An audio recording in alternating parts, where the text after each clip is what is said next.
ఐగుప్తుకి వెళ్తున్నారంట. ఆది కాండము 12వ అధ్యాయము 11వ వచనం నుండి చదవండి.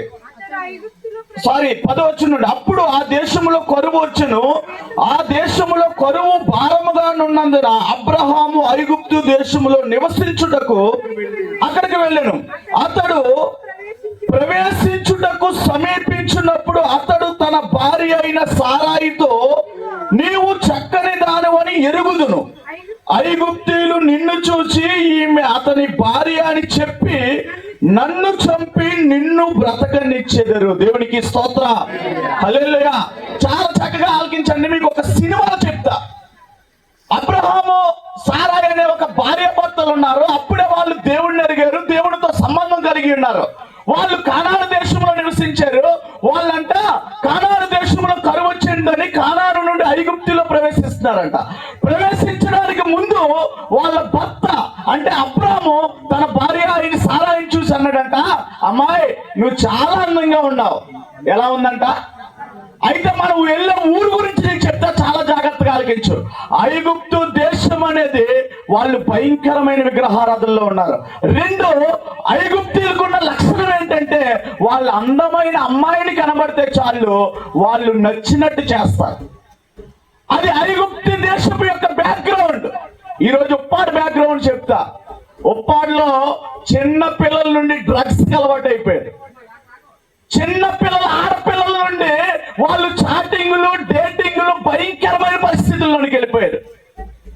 చిన్నోడు మొదలుకొని పెద్దోడు వరకు త్రాగుడికి అలవాటు పడిపోయారు. వయసుతో తారతమ్యాలు లేకుండా వ్యభిచారానికి అలవాటు పడిపోయారు.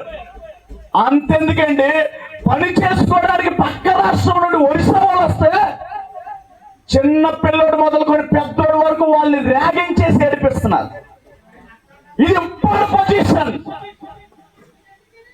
ఇలాంటి పొజిషన్ ఆనాడు ఐగుప్తీయులకున్న లక్షణం ఏంటో ఈనాడు ఈ మన ఉప్పాడు ప్రాంతంలో ఎన్ని లక్షణాలు ఉన్నాయి చూడండి. చిన్నోడు ఆడికి సమాధానం చెప్పలేకపోతున్నారు. ఎలా తయారైందయ్యా చిన్నోడు? డ్రగ్స్ కే, అంతేకాదు అత్యాచారాలు, పాడు చేయడాలో భయంకరమైన పరిస్థితిలో ఉంది. అలాంటి ఐగుప్తు దేశానికి వెళ్తున్నావు అమ్మాయి, నువ్వు చాలా అందంగా ఉన్నావు, నువ్వు చాలా చక్కని దానవు. వాళ్ళు నిన్ను చూసి నా భార్య అని తెలిస్తే నిన్ను బ్రతకనిచ్చి నన్ను ఏం చేస్తారు? చంపేస్తారు. తర్వాత అద్భుతమైన మాట ఉంది చూడండి. అబ్రహాము తన భార్యతో అన్నాడంట, నీ వలన నాకు మేలు కలుగునట్లు నిన్ను బట్టి నేను బ్రతుకున్నట్లు. ఒక భార్యకి, ఒక సంఘానికి ఉండాల్సిన లక్షణం ఏంటంటే నిన్ను బట్టి నీ భర్త బ్రతకాలి, నీ అందాన్ని బట్టి బ్రతకాలి. సారా అందాన్ని బట్టి అబ్రహాము చెబుతున్న మాట ఏంటంటే, అమ్మాయి నీ అందాన్ని బట్టి నేను బ్రతకాలి. ఒకసారి మీరు ఆలోచించండి స్త్రీలారా, నీ అందాన్ని బట్టి నీ భర్త బ్రతుకుతున్నాడా చస్తున్నాడా? నీకున్న టాలెంట్ని బట్టి నీ భర్త బ్రతుకుతున్నాడా చస్తున్నాడా? భర్త నీకున్న జ్ఞానాన్ని బట్టి నీ భార్య బ్రతుకుతుందా చస్తుందా? అబ్రహాము చెబుతున్న మాట ఏంటంటే నీ వలన నేను బ్రతకాలి. దేన్ని బట్టి? నువ్వు అందగత్తవే. ఈరోజు నీ అందాన్ని బట్టి చేస్తున్నారు. నీ భర్త చావట్లేదు, చాలా మంది చేస్తున్నారు. నీకున్న టాలెంట్ని బట్టి, నీకున్న మాటగాతనాన్ని బట్టి నీ భర్త చావట్లేదు, అనేక మంది జీవితాలు పాడు చేస్తున్నారు. నీ వల్ల నేను బ్రతకాలమ్మా, నీ వల్ల నాకు మేలు కలగాలి. మేలు కలుగుతుందా కీడు కలుగుతుందా? అది భర్త అయి ఉండొచ్చు, భార్య అయి ఉండొచ్చు. కారణం ఏంటి తెలుసా? ఈ రోజుల్లో పెత్తనం చేసిన వాళ్ళు కనబడుతున్నారు. ఏ పెళ్లి కార్యక్రమం చూడండి, వాళ్ళు వాక్యంలో కూర్చోరు. వాక్యం అంటే వాళ్ళకి పడదు. సంఘాలకు వెళ్ళి చూడండి, సంఘాల్లో వాక్యం చెప్పేటప్పుడు బయట తిరుగుతారు. ఎవరై అంటే వాళ్ళు పెత్తనాలు చేసేవాళ్ళు. నీ వల్ల స్త్రీ సంఘానికి సాదృశ్యం, స్త్రీ సంఘానికి సాదృశ్యం.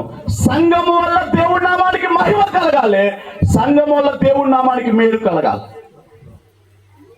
దేవుడి నామానికి అవమానం పెత్తనం చేసిన వాళ్ళు కనబడుతున్నారు. పెళ్లిళ్ళు వచ్చాయంటే, పేరెంటాలు వచ్చాయంటే, ఏదైనా కొంచెం మాటగాడతాను తెలిస్తే పెత్తనం చేసేస్తావు కదా. కుటుంబాన్ని కట్టుకోవడం అర్థమవుతుందా? పిల్లలకి బుద్ధి చెప్పడం అర్థమవుతుందా? నీ వల్ల బ్రతుకుతున్నారా, చేస్తున్నారా? ఐగుప్తుకి వెళ్తున్నాం మనం. ఐగుప్తు అంటే లోకంలో జీవిస్తున్నా. నీ వల్ల నేను బ్రతకాలి. నీ అందాన్ని బట్టి అయినా, నీ మాటకర్తనాన్ని బట్టి అయినా, నీకున్న డబ్బుని బట్టి అయినా, నీకున్న దేన్ని బట్టి అయినా బ్రతకాలి. ఆ మాట నాకు చాలా ఆశ్చర్యం అనిపిస్తుంది. అబ్రహాం చెప్తున్నాడు, అమ్మాయి నీ అందాన్ని బట్టి నేను బ్రతకాలి, నీ వలన నాకేం కలగాలంట. నాకు చాలా ఎన్నిసార్లు చదివాను ఈ వాక్యం. కానీ ఈరోజు చాలా మంది భర్తలకి నిద్ర పట్టట్లేదు, చాలా మంది భార్యలకి నిద్ర పట్టట్లేదు, చాలా మంది సూసైడ్ చేసుకొని వస్తున్నారు. జాగ్రత్త, కొంతమంది త్రాగుబోతులు అయిపోతున్నారు, కొంతమంది పిల్లలు బాల్యం నుండి చనిపోతున్నారు. కారణం ఏంటంటే నీ వల్ల బ్రతకట్లేదు. ఆత్మానుసారంగా చేస్తున్నారు, శారీరకంగా చేస్తున్నారు. దేవుని లేఖనం చాలా స్పష్టంగా చెప్తుంది. అందుకే జ్ఞాని అయిన సొలొమోను సామెతల గ్రంథంలో చెప్పాడు, అందం మోస్కరం భార్య దొరికిన వారికి ఏంటంట, మేలు దొరుకుతుంది. ఏం కలుగుతుందంట? అదే అబ్రహాం చెప్తున్నాడు, నీ వల్ల నాకేం కలగాలి? మేలు కలగాలి. ఒకసారి ఆలోచించు. అందుకే రెబెకాకున్న లక్షణం ఏంటంటే, రెబెకా అబ్రహాం పెట్టుకున్న ఆలోచన ఏంటంటే, ఏ స్త్రీ అయితే నీకును నీ ఒంటెలకు. కానీ రెబెకా వచ్చినప్పుడు అబ్రహాము ఎలియాజరు నాకు నీ కడ వంచి నీళ్ళు ఇమ్మన్నాడు. అంతే, నా ఒంటెలకు కూడా నీళ్లు పెట్టమని అడగలేదు. కానీ ఆమె ఏమన్నా తెలుసా, నీవు తాగుము, నీ ఒంటెలు త్రాగుమట్టుగా ఏం పోస్తానా? నీళ్లు పోస్తా. కారణం ఏంటి తెలుసా? ఎలియాజరు